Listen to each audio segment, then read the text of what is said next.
人心里很高兴，哦，人心里很高兴. Hazırsanız videomuza geçelim. Çok güzel bir sokakta buldum kendimi.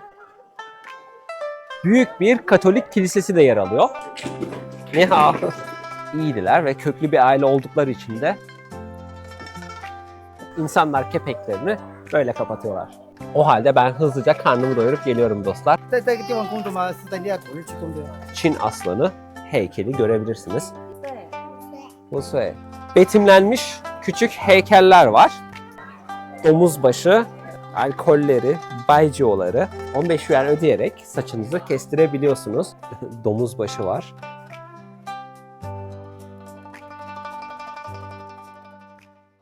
Selamlar dostlar. Halil Çin'de kanalına hoş geldiniz. Bugün sizlerle birlikte Sichuan eyaletinin çok güzel bir antik su kasabasındayız. Bu kasabada çokça fazla güzel, ilginç detaylar var. Nedir bu detaylar? Biliyorsunuz ki Çin'de zaman genellikle çokça hızlı akar. Ve ancak bu su kasabası özünü öyle korumuş ki neon ışıklardan, modern hayattan fazlasıyla uzak ve doğal haliyle birlikte burada Chengdu şehrine 45 kilometre mesafede yer almakta. Şimdi sizlerle birlikte bu antik su kasabasını ziyaret edip birlikte keşfedeceğiz. Bundan önce videomu beğenip kanalıma abone olursanız bana destek olabilirsiniz. Hazırsanız videomuza geçelim. Burası antik şehrin giriş kapısı. Giriş kapısının üzerinde de görebildiğiniz üzere Yuantong Guzhen, yani Yuantong antik şehri. Böyle güzel bir kapısı var. Kapısının üzerinde de bu şekilde yine aslan detayları ve Çin fenerlerini görebilirsiniz. Kasabaya girdiğimizde ilk dikkatimizi çeken bu şekilde hediyelik eşyacılar. Bambudan yapılmış olan sepetler, bambudan yapılmış olan yine farklı aletler, çantalar ve yine farklı oyuncaklar satıyorlar burada. Ve kasabaya girer girmez hemen arkamda görmüş olduğunuz çok güzel bir kule bizi karşılıyor. Yine bu küçük bir pagoda. Genellikle bütün antik Çin şehirlerinde yer alan, Çin mimarisiyle özdeşleşmiş olan pagodalar. Bu da onlardan birisi. Üzerinde de görebilirsiniz farklı farklı figürler var. Çin klasik çatı mimarisiyle birlikte çok büyük olmayıp gerçekten güzel detaylara sahip. Üzerinde kralların ve Çin Daoizmine ait bazı figürlerin heykelleri yer almakta. Daoizmle alakalı olduğunu nereden anlayabiliriz? Budizmden farklı olarak Daoizm mimarisinde genellikle Çin'in 12 hayvanı bu gibi heykellerle, küçük heykellerle betimleniyor. Bakın burada bir domuz, bir köpek, bir horoz, bir maymun, bir keçi, bir at şeklinde bu şekilde betimlenmiş küçük heykeller var. Ve kuleyi birazcık inceleyince kulenin üzerinde Daoizmi çağrıştıran birçok farklı heykelin yer aldığını da fark edebilirsiniz. Bugün pazar günü olduğu için çokça fazla insan buraya gelmiş ve burada aileleriyle eğlenmekteler, vakit geçirmekteler. Diğer Çin şehirlerinden farklı olarak burasının özelliklerinden birisi bir su kasabası olması. Bu birinci özelliği. İkinci özelliği ise çok da fazla modernleşmemiş bir su kasabası olması.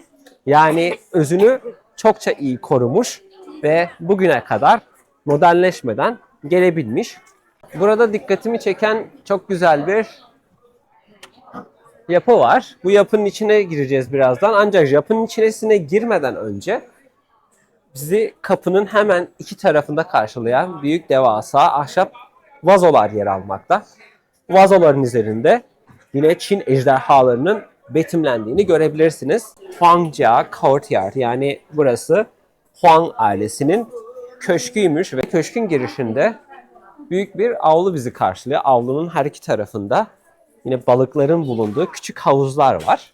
Ve havuzların üzerinde eskimiş testiye benzer bu gibi objeler yer alıyor. Ve avludan sonra karşınızda iki farklı Çin aslanı heykeli görebilirsiniz. Klasik Çin mimarisinde olduğu gibi avludan geçtikten sonra karşımızda bizi büyük bir alan karşılıyor. Böyle görmüş olduğunuz geniş bir alan. Giden Çinlilerin sosyal toplanma alanları olarak da düşünebilirsiniz. Burada ana bina tam olarak avlunun karşısında. Yine yan taraflarda küçük farklı binalar var. Ama burada vazolar, farklı şekilde birbirinden farklı vazoları görebilirsiniz. Sanıyorum ki bu köklü aile bu tarz vazo sanatında fazlasıyla iyiydiler ve köklü bir aile oldukları için de şehrin tam olarak ortasında devasa bir köşkleri var. Bir Çin şehrine geldiğinizde genellikle bu manzarayla karşılaşıyorsunuz. Ancak bu Çin şehrinde çokça fazla modernize olmuş dükkanlar yer almıyor.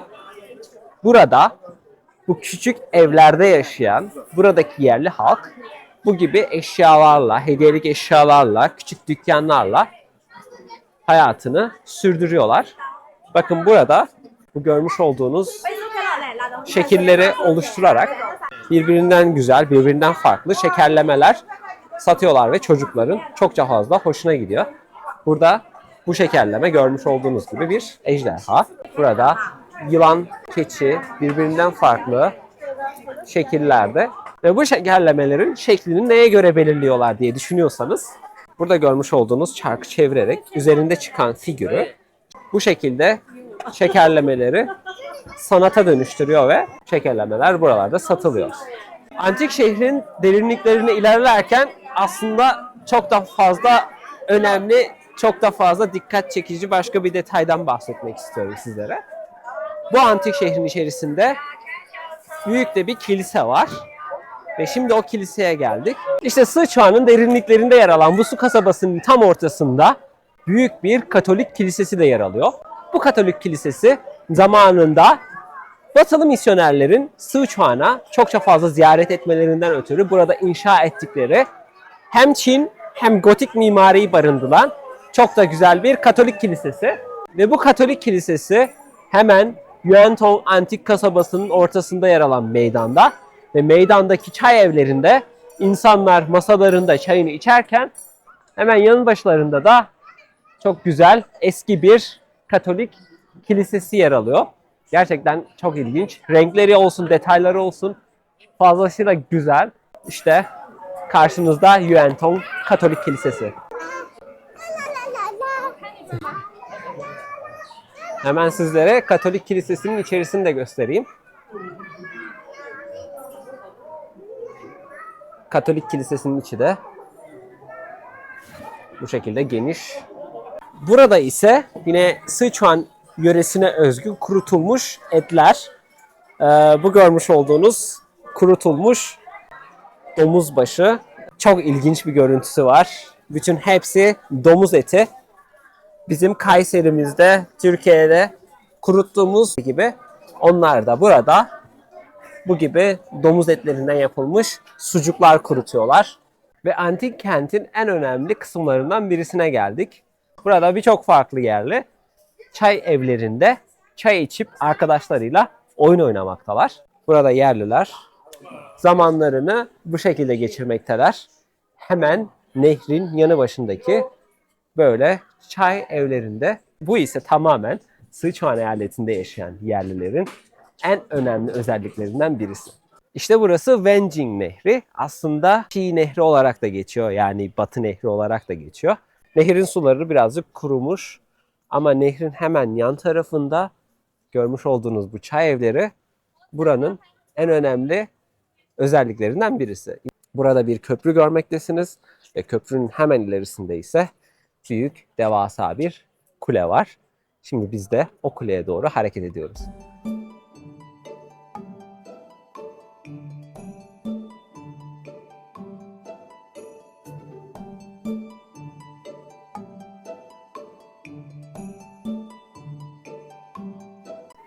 Burası ise köprünün antik şehir kısmındaki giriş kapısı.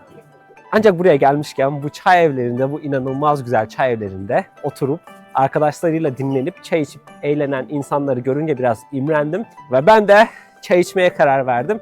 Hem birazcık dinlenmiş olurum hem telefonumu şarj ederim. Size bu harika Çin çaylarından birisini deneyerek gösterebilirim. Hello. Hello. Hello. Çocuklar burada yabancı gördüklerine inanamadılar.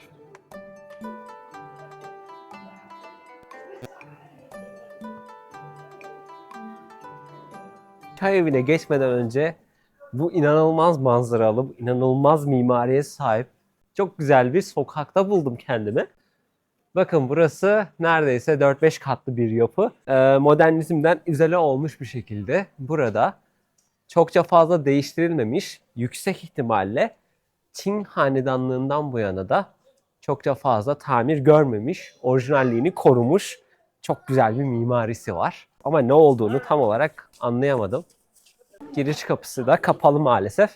Arkadaşlar bu arada buradaki insanlar burada yaşıyorlar. Yani buradaki yerliler bu sokaklarda, bu videoda gördüğünüz bu antik Çin mimarilerinin içerisinde yaşıyorlar. Bu binaların, bu evlerin, bunların içerisinde yaşayan insanlar. Hayatlarını burada geçiriyorlar ve bu açıdan da bunu burada deneyimlemek çokça fazla önemli. Bu şekilde onların günlük yaşantısını, onların özelliklerini de çokça iyi anlayabileceğini düşünüyorum.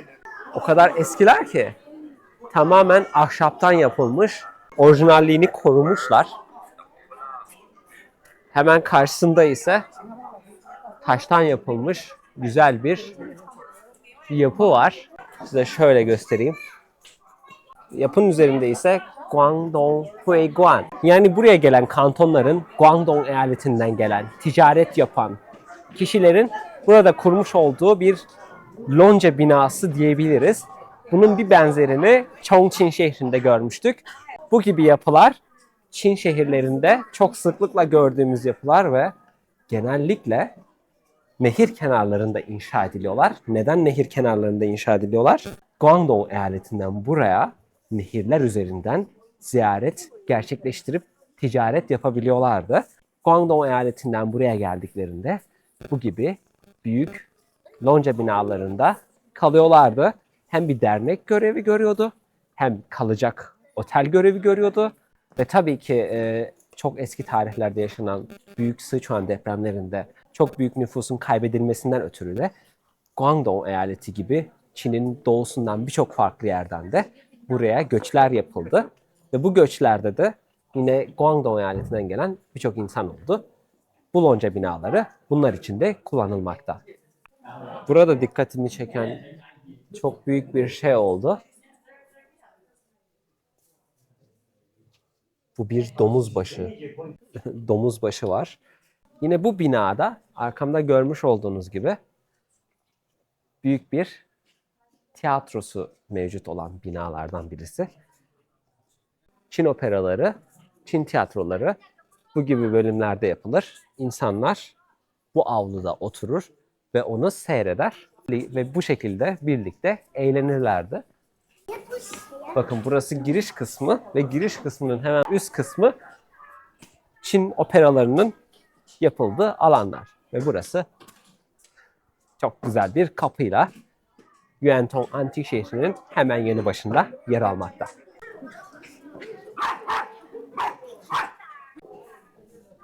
Burada bir satıcı sacdan tavalar yapıyor. Görmüş olduğunuz sacdan tavalar üzerinde fiyatlarıyla birlikte burada satılıyor. Ve bu kişi buradaki evinde yaşıyor. Evinin önündeki atölyede bu sacdan tavaları yapıyor. Ve Yuantong Antik Şehri'ni ziyaret eden kişiler yol kenarında görüp satın alabiliyorlar. Burası buradaki yerli birisinin hem yaşadığı ev hem de kuaförü. 15 yuan ödeyerek saçınızı kestirebiliyorsunuz. Fiyatları da yukarıda belirtilmiş. Ama aslında burada yaşamaktalar. Bunlar ise Çinlilerin alkolleri, baijiuları %45 alkol oranına sahip. Bu görmüş olduğunuz şişedeki baijiu.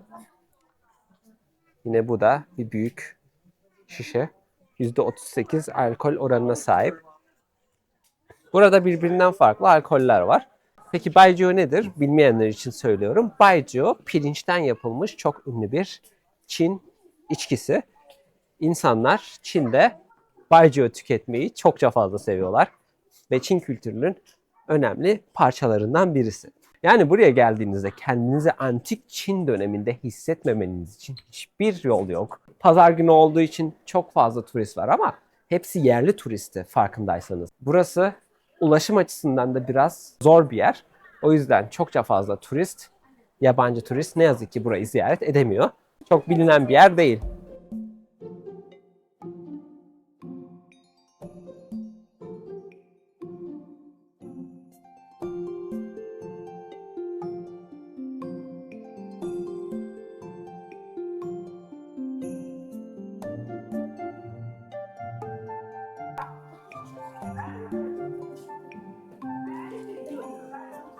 Burada yine evinin hemen ön kısmında yapmış oldukları bu çubuklar üzerindeki etleri 10 yuan değerinde satmaktalar. 你好，他们都是猪肉吗？猪肉，他们都是猪肉。都是猪肉。 Bunların hepsi domuz etinden yapılmış. 这个是马来味的，这是五香味的。 Limen cuzayceli diyor ama. 我们就在这儿做。 Burada ise yine kurutulmuş etler. 你是哪个国家的？ Ha, 我是土耳其的。我土耳其属于哪个国家？土耳其你不知道吗？还不知道。在欧洲那边，欧洲啊，欧洲亚洲中间。土耳其，土耳其啊。奥斯曼帝国，奥斯曼帝国你听过吗？你到我们中国那边来旅游。旅游啊？我都在成都，哦，读书在成都。对，今晚上天拍视频在这里。视频了。对，那你从你那个国家过来这里来要多少钱啊？挺贵呀。就是换我们中国那个人民币要换多少钱？飞机票吗？对对。对，飞机票的话，大概4000元。 4000元了，对，要飞多久啊？从成都到伊斯坦布尔大概9个小时。 9个小时。是的，你现在多少岁了？我现在28岁， 28岁啊？是结没结婚呢？还没结婚，啊，读书还没读完呢，还没读完，对，还没读完呢。还没读完。你那个地方结婚要结多少岁结婚呢？有人18岁结婚， 18岁啊？对，有人30岁多结婚，读书的人就是读书的人就结婚结晚一点。可以，我考虑。你们那个地方美女多一点吗？还是男的多一点？你那个应该地方男的多，哎，男的多。多，对，我们中国就是现在的是男的多也是男的多，对。好的，谢谢，啊。谢谢，认识的很高兴，好，好，谢谢，拜拜。读书的。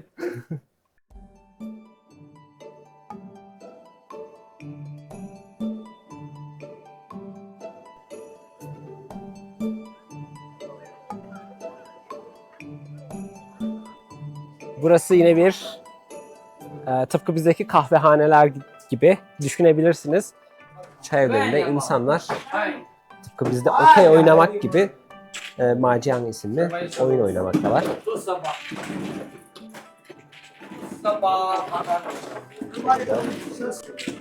Ni hao. Ni hao.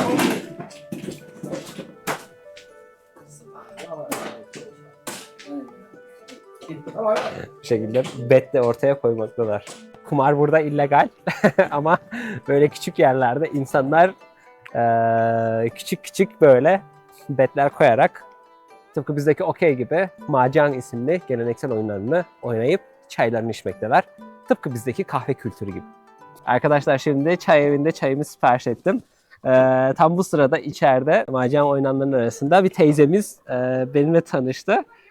Kendisi burada. Ninja Shenme Mingzi.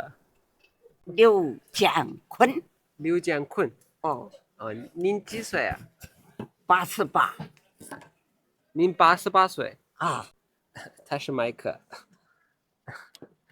我拍视频对吗？这个东西录音是什么录音我们的声音。啊，你几岁6岁， ？6岁。我的妹妹也是6岁啊。你喝茶吗？你不喝吗？为什么不喝？搬不到外头喝，喝水吗？我一杯水。也不，我们医生非常讲究啊你工作在医院？啊，就在这医院。哦，您的专业就是什么？神经精神科，神经精神科原来搞外科，嗯原来外科搞过，结核科搞过，小儿科搞过，妇产科搞过，都搞过。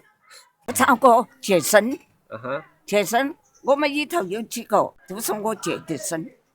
我也有一个我特别喜欢的一个老师，我的中文老师。现在我看您的时候，您的眼睛和他的眼睛很像的，啊所以你很像我的中文老师。啊，他的名字就是陈玉了，他是新疆的。新疆的，新疆我去过。你去过？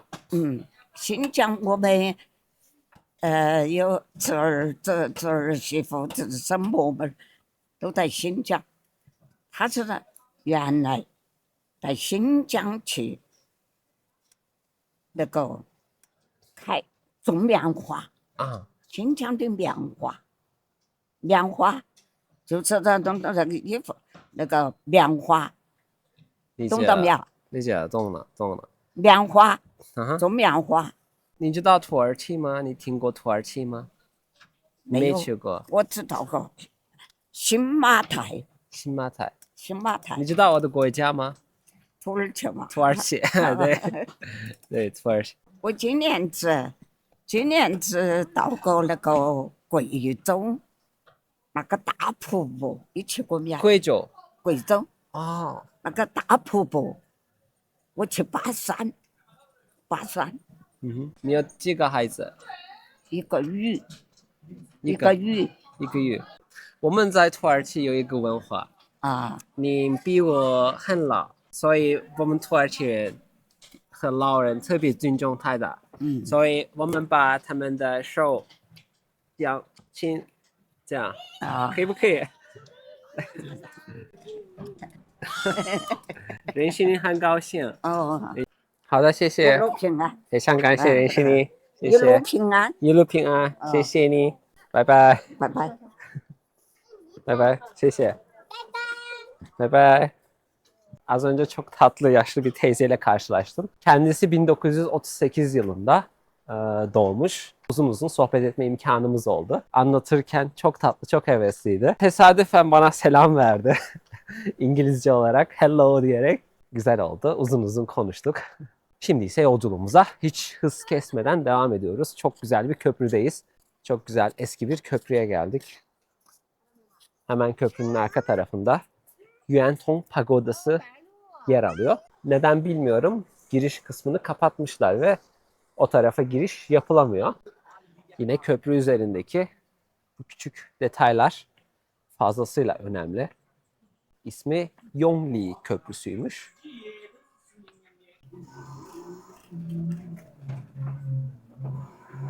Sokakların doğasını gösterebilirim. Eski Çin filmlerinde görmüş olduğunuz bu manzaralara şu anda birlikte canlı olarak tanıklık ediyoruz.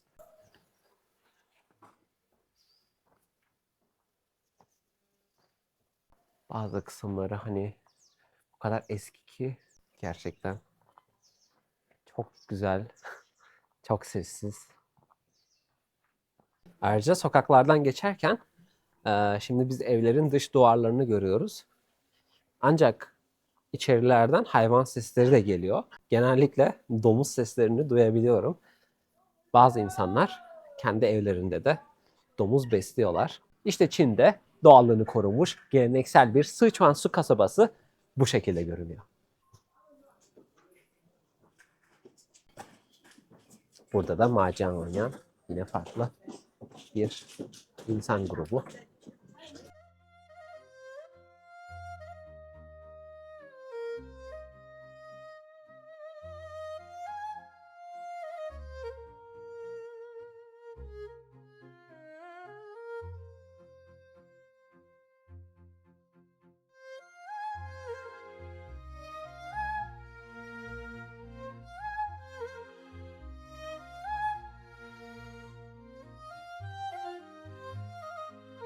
Ve böyle bir antik Çin kasabasında her sokakta bu gibi ahşapları dizildiğini görebilirsiniz. Bu ahşaplar nedir? Bu ahşaplarla dükkanlarının kepengini kapatıyorlar. Tüm dükkanların hemen yanı başlarında bu gibi ahşapların bulunduğunu görebilirsiniz. Örneğin bu ahşaplar buradaki dükkana ait. Akşam evlerine dönmeden önce bütün dükkanı kepengini kapatıyorlar ve evlerine dönüyorlar. Çin zaten çok güvenli, güvenliğin üst seviyede olduğunu düşününce hırsızlık olaylarının da çok az olduğunu anlayabilirsiniz. Şimdi burada yer alan bu antik köprüden geçeceğiz. Size Yuantong su kasabasının aslında nasıl göründüğünü göstermek istiyorum. Burası bu ünlü antik asma köprümüz. Yine köprünün girişlerinde Çin aslanlarının bulunduğunu görebilirsiniz ve satıcılar var.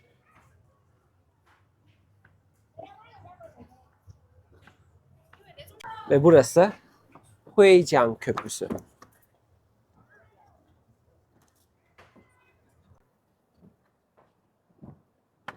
Bakın köprünün ilk kısmında çatının üzerinde heykel detaylar var. Şu anda Wenjing Nehri'nin üzerindeyiz. Ayrıca Batı Nehri olarak da geçiyor burası. Bu nehir yolu üzerinden Çin'in diğer ünlü büyük nehirlerine ticaret amaçlı geçebilen, gemilerle ilerleyebilen insanlar var. Bakın burası ikinci kısım. Yine çatı detayları oldukça büyüleyici.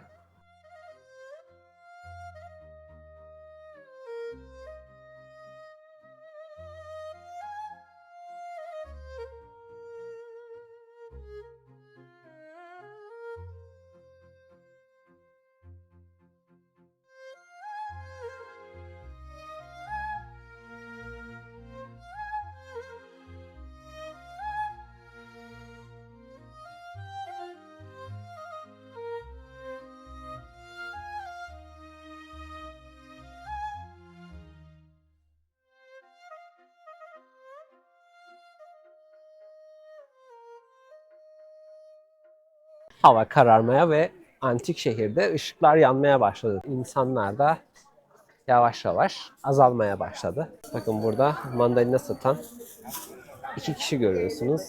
Mandalinalarını bu şekilde bisikletle buraya kadar getirip seyyar satıcılık yapıyorlar. Çin'de seyyar satıcılık kültürü çok yaygın. Her yerde birbirinden farklı seyyar satıcı görebilirsiniz. Bakın hava kararmak üzere ve görmekte olduğunuz birçok dükkan çoktan kapanmış. Birçoğu hazırlık yapmaya başlamışlar. Örneğin burası standını kapatıyor mesela buradaki teyzelerimiz. Bakın işte tam olarak da böyle.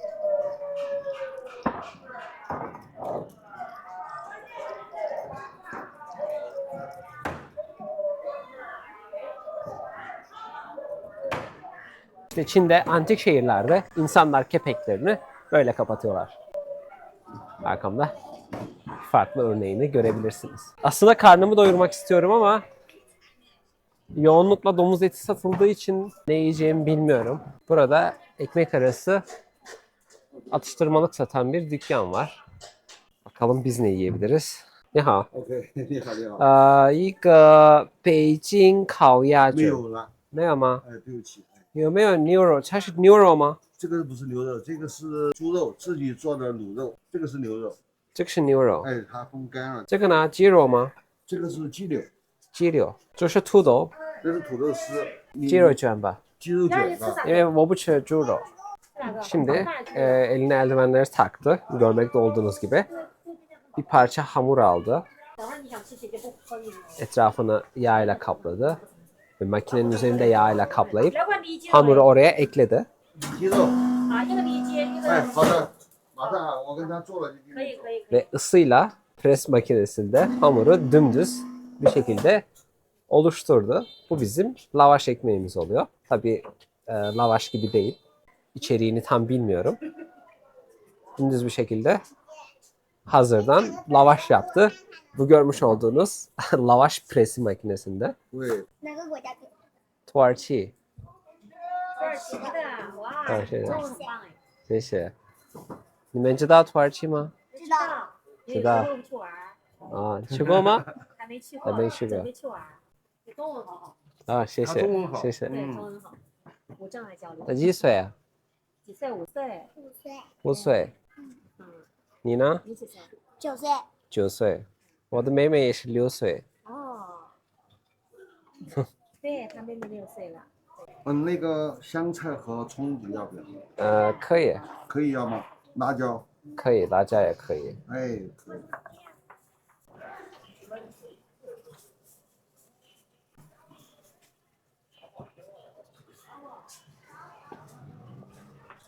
6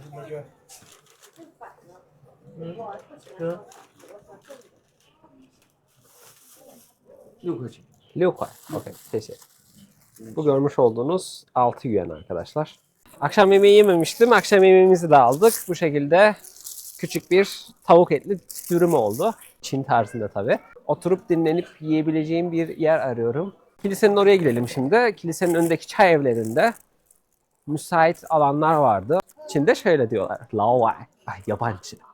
Ne zaman beni küçük genç Çinliler görse, küçük çocuklar görse Lao Wai, Lao Wai, Lao Wai, Lao Wai. Yabancı, yabancı, yabancı. Bak bak anne yabancı var. Çünkü gerçekten birçoğu daha önce yabancı görmemiş. Yabancı gördüklerinde hem şaşırıyorlar hem seviniyorlar. Herhangi bir ırkçılıkla da karşılaşmadım açıkçası. Şimdi kendime böyle bir yer buldum. Burada karnımı doyuracağım.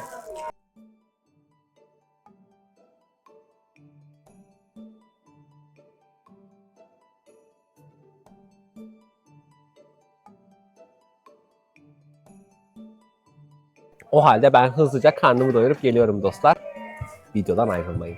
Bugün sizlerle birlikte Sichuan eyaletinin en eşsiz ve en izole olmuş antik şehirlerinden, antik su kasabalarından birisini ziyaret ettik. Harika sokaklardan geçtik. Mükemmel insanlarla tanıştık. Gerçekten benim için çok etkileyici bir deneyimdi. Umarım videomu beğenmişsinizdir. Benimle birlikte Çin'i keşfetmek istiyorsanız videomu beğenip kanalıma abone olmayı lütfen unutmayın arkadaşlar. Destekleriniz için çok teşekkür ederim. Kendinize çok iyi bakın. Hoşça kalın. İyi akşamlar.